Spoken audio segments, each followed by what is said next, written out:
सालों पुरानी कहानी है। घने जंगल में एक पीपल का पेड़ था। पेड़ पर कौवे का जोड़ा रहता था।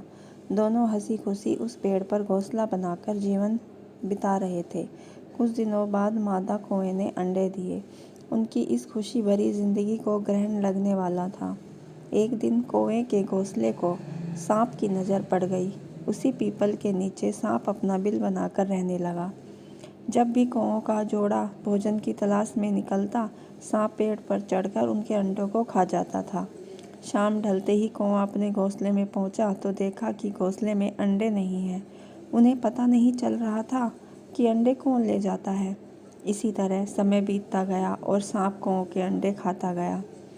एक दिन कौवे का जोड़ा जंगल की ओर भोजन की तलाश में निकले और शाम ढलने से पहले ही लौट आए। जैसे ही कौवा पेड़ के समीप पहुंचे तो उन्होंने देखा कि उनके अंडों को सांप खा रहा था। दोनों कौवे बहुत ही दुखी हुए, जिसके बाद उसने पेड़ के सबसे ऊंची टहनी पर अपना घोंसला बना लिया। सांप को पता चल गया था कि कौवा पहले स्थान से चला गया है। कौवा अपने अंडे को सुरक्षित रखने के लिए दाना चुगकर जल्दी ही अपने घोंसले में लौट आते थे। कुछ दिनों बाद कौवे के अंडों में से बच्चे निकल आए और वह बड़े होने लगे। सांप को एक दिन कौवे के नए घोंसले के बारे में पता चल गया और वह कौवों के जाने का इंतजार करने लगा। जैसे ही कौवे घोंसले में जंगल की ओर निकले, सांप दोबारा से उनके घोंसले में जाने लगा, लेकिन तब तक किसी कारणवश कौवों का जोड़ा घोंसले लौट आया। उसने दूर से ही सांप को घोंसले की ओर जाते देख लिया और जल्दी से वहां पहुंचकर अपने बच्चों को पेड़ की खोप में छिपा दिया। सांप घोंसले तक पहुंच गया, लेकिन उसे घोंसले में बच्चा नहीं मिला। सांप वापस अपने बिल में चला गया और मौके का इंतज़ार करने लगा। इसी बीच कौवे ने सांप से पीछा छुड़ाने के लिए एक योजना बनाई। एक दिन कौवा जंगल के बाहर स्थित एक राजा का सुंदर महल था। महल में बने तालाब में राजकुमारी अपनी सखियों के साथ नहा रही थी। राजकुमारी अपनी जेवर को खोलकर पानी में बाहर रख दिया था। कौवे ने मोतियों का हार को लेकर उड़ गया।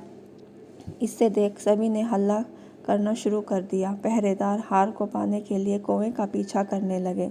कौवा जंगल में पहुंचकर मोती के हार को पेड़ के नीचे बने सांप के बिल में डाल दिया।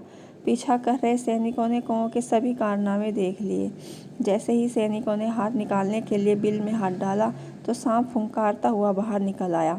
सांप को देखकर सैनिकों ने तलवार से उस पर हमला कर दिया, जिससे सांप घायल हो गया और अपनी जान बचाकर वहां से भाग गया।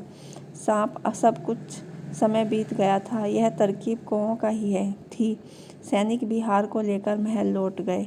सांप के वहां से जाने के बाद कौवा अपने परिवार के साथ खुशी खुशी रहने लगा।